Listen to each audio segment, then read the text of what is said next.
Hare Krishna, the immortal tale channel की ओर से मैं मनोज कुमार आप सभी का स्वागत करता हूं। तो आज हम एक बहुत चर्चित मूवी द केरला स्टोरी के ऊपर में कुछ चर्चा करेंगे। तो उसके ऊपर कुछ चर्चा करें उसके पहले हम इस मूवी का एक थोड़ा सा क्लिप देखते हैं। तुम लोगों ने बताया नहीं तुम कौन से गॉड को मानता? I think Shiva is a big god. जो गॉड अपनी वाइफ के मरने पे ऐसे कॉमन मैन की तरह रोता हो, वो गॉड कैसे हो सकता है? तो जैसे कि आपने इस मूवी क्लिप में देखा कि किस प्रकार से यहाँ पे भगवान शिव को, उमापति महादेव को एक साधारण व्यक्ति के रूप में बताया गया है कि how Shiva can help you. आपका भगवान आपको कैसे प्रोटेक्शन दे सकता है जो कि साधारण एक ऑर्डिनरी मैन के जैसा, एक साधारण व्यक्ति के साथ रो रहा हो। तो क्या वास्तव में शिव जो हैं एक साधारण जीव हैं? क्या वास्तव में शिव जो हैं अपनी पत्नी के विरह में वो शोक कर रहे हैं? तो चलिए हम इसको समझने का प्रयास करें शास्त्रों के माध्यम से। तो हम आश्रय लेंगे तीन शास्त्रों का। पहला श्रीमद् भगवत गीता, दूसरा श्रीमद् भागवतम, तीसरा रामचरितमानस। तो श्रीमद् भगवत गीता के दूसरे अध्याय के 13वें नंबर में एक बहुत सुंदर श्लोक आता है जहाँ पर धीर व्यक्ति की परिभाषा बताई जाती है। तो आपको स्क्रीन पे ये श्लोक अभी दिखाई पड़ रहा होगा। तो इस श्लोक में बताया गया है कि धीर अर्थात वो जो कि आत्मा के, यानी कि शरीर, जबकि एक शरीर को छोड़कर आत्मा जब से दूसरे शरीर में जाती है तो ऐसे परिवर्तन से ऐसा व्यक्ति मोह को प्राप्त नहीं होता, उसको धीर कहा जाता है। तो क्या आपको लगता है कि भगवान शिव जिनकी अर्धांगिनी सती जब वो अपना देह त्याग करती है तो भगवान क्या मोह को प्राप्त हो जाएंगे?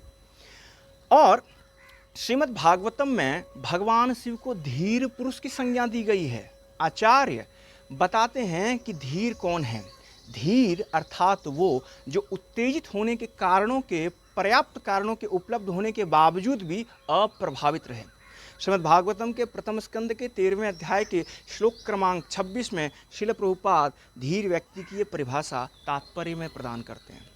देखिए, सांसारिक जन इस जगत में हम देखते हैं कि किसी भी जो प्रिय व्यक्ति के उनका शरीर छूट जाने पे व्यक्ति जब रोता है उसको शोक कहते हैं, जबकि भगवान शिव अपनी अर्धांगिनी सती के देह त्याग पर जो भगवान विलाप कर रहे हैं, जैसा कि आपको हमको समझ में आता है, वो विलाप नहीं, वो शोक नहीं है, वो विरह है। देखिए, शोक जो होता है वो सांसारिक धरातल पे होता है और विरह जो है वो आध्यात्मिक धरातल पे होता है। सुनने में शब्द जो हैं समान प्रतीत होते हैं, लेकिन इनका जो अर्थ है, जो आशय है, वो एकदम भिन्न है। भगवान शिव कौन हैं? श्रीमद् भागवतम वर्णन आता है कि भगवान शिव जो हैं वो 12 महाजनों में से एक हैं। श्रीमद् भागवतम 6ठे अध्याय का 6ठे स्कंद का 3रा अध्याय श्लोक क्रमांक 20 और 21। भोले भंडारी जो हैं वो महाभागवत हैं। महाभागवत अर्थात वो जिनको भागवत धर्म का ज्ञान हो। तो आपको लगता है कि ऐसे महाभागवत जिनको भागवत धर्म का ज्ञान है, क्या वो ऐसे मोह में फंसेंगे? क्या वो संसारिक जन के जैसा क्रंदन करेंगे, शोक करेंगे, विलाप करेंगे? भगवान शिव श्रीमद् भागवतम में जिनको 12वें स्कंद के 13वें अध्याय के श्लोक क्रमांक 16 में बताया जाता है कि वैष्णवानाम यथा शंभु, ये समस्त वैष्णवों में श्रेष्ठ हैं, सर्वश्रेष्ठ हैं। क्या ऐसे सर्वश्रेष्ठ वैष्णव एक सामान्य संसारी जन की भांति क्रंदन करेंगे, विलाप करेंगे? कहते हैं कि इस मूवी में बताते हैं कि शिव जो है एक साधारण व्यक्ति के साथ क्रंदन कर रहे हैं। अगर आपको दिखाना ही है तो आपने उस भाग को क्यों नहीं दिखाया जिसमें शिव जी जो हैं समुद्र मंथन से निकले हुए हलाहल विष का जब वो भगवान पान करते हैं? शिव, क्या कोई साधारण व्यक्ति ऐसा कर सकता है जैसा कि भगवान शिव ने किया? और भगवान शिव की महिमा देखिए, भगवान शिव ने उस जहर को अपने कंठ में ही धारण कर लिया, इसलिए उनका एक नाम नीलकंठ पड़ गया। फिर हम देखते हैं कि बहुत सुंदर वर्णन आता है श्रीमद् भागवतम के 4th स्कंद में कि किस प्रकार से दक्ष प्रजापति जो कि भगवान शिव के ससुर थे, उनके फादर इन लॉ थे, उनके घर पे एक यज्ञ हो रहा था। तो उस यज्ञ में शिव जी को इन्विटेशन नहीं था।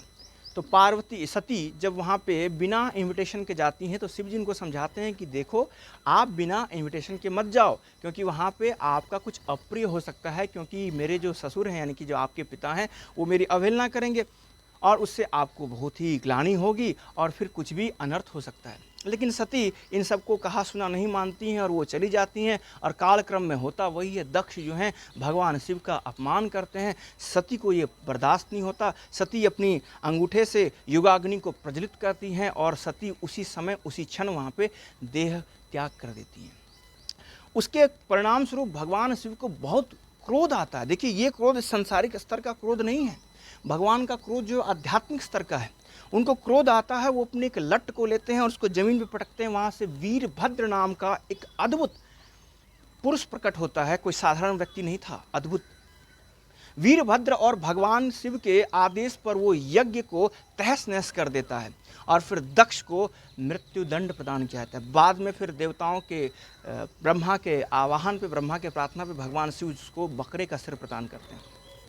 तो ये तो एक रीज़न है कि क्यों सती ने देह त्याग किया। दूसरा रीज़न इसका आता है, गूढ़ रीज़न, श्री रामचरितमानस के अंतर्गत कथा आती है कि भगवान राम जब नर लीला कर रहे थे, जिसमें कि सीता के साथ उनका वियोग चल रहा था, तो भगवान जो है वृक्षों से, पताओं से, लताओं से पूछ रहे थे कि हे वृक्ष, हे मृग, क्या आपने मेरी सीता को देखा है? तो उस समय वृषभानु जो शिव जी हैं वो ऊपर हवाई रास्ते से होते हुए वृषभ अपने नंदी पे बैठ के मैया पार्वती के साथ में विहार कर रहे थे, तो वो भगवान राम को प्रणाम करते हैं।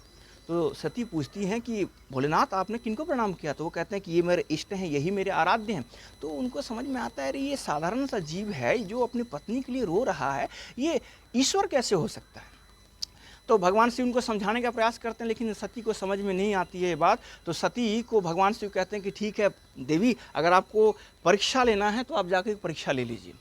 और तब तक भगवान शिव क्या करते हैं, एक वट वृक्ष के नीचे बैठ करके भगवान के पवित्र नामों का जप करते हैं, हरे कृष्णा कृष्णा कृष्णा हरे हरे, हरे राम राम राम हरे हरे। सती जाती हैं और वो सोचती हैं कि ये साधारण सा जीव है, अपनी खोई हुई पत्नी के लिए विलाप कर रहा है, तो क्यों ना मैं सीता बन के जाऊँ। जब इसकी पत्नी इसके सामने होगी तो ये सबका सब भूल जाएगा और देखता हूँ कि ये कैसे भगवान है। तो सती वही करती है, सीता का रूप धारण करके राम जी के सम्मुख आ जाती हैं। तो राम जी क्या करते हैं, तुरंत देवी सती को, जो सीता रूप में थी, उनको पहचान जाते हैं और कहते हैं कि देवी आप इस निर्जन वन में अकेले क्यों घूम रहे हैं? वृषभानु कहाँ गए? और भगवान शिव के साथ आपको होना चाहिए। तो जैसे सती जो सीता रूप में थी, जब उन्होंने ये सुना तो उनको बड़ी लज्जा होती है और तत्क्षण वहाँ से वो चली जाती हैं। थोड़े समय के बाद में वो क्या देखती हैं कि भगवान राम उनको ऐसी माया दिखाते हैं कि भगवान राम आगे आगे चल रहे हैं, बीच में सीता देवी चल रही हैं, पीछे लक्ष्मण चल रहे हैं। और ऐसा दृश्य जब वो देवी सती देखती हैं तो वो चकरा जाती हैं। अब भला देवी सती कौन है? माया है। राम कौन है? वो मायापति हैं। तो क्या माया मायापति को ठग सकता है? संभव ही नहीं है। तो जब वो लौट करके शिव जी के पास आती हैं तो शिव जी ने कहा कि देवी आपकी परीक्षा हो गई। तो वो कहती नहीं, की न परीक्षा ली नहीं गोसाई, मैंने कोई परीक्षा लिया नहीं, आपने कहा कि वो भगवान है, मैंने बस उनको प्रणाम किया। शिव जी समझ गए कि बात जो है वो सीधी मालूम नहीं पड़ती। तो शिव जी ध्यान मग्न होते हैं, तत्क्षण वो देख लेते हैं कि क्या प्रसंग हुआ।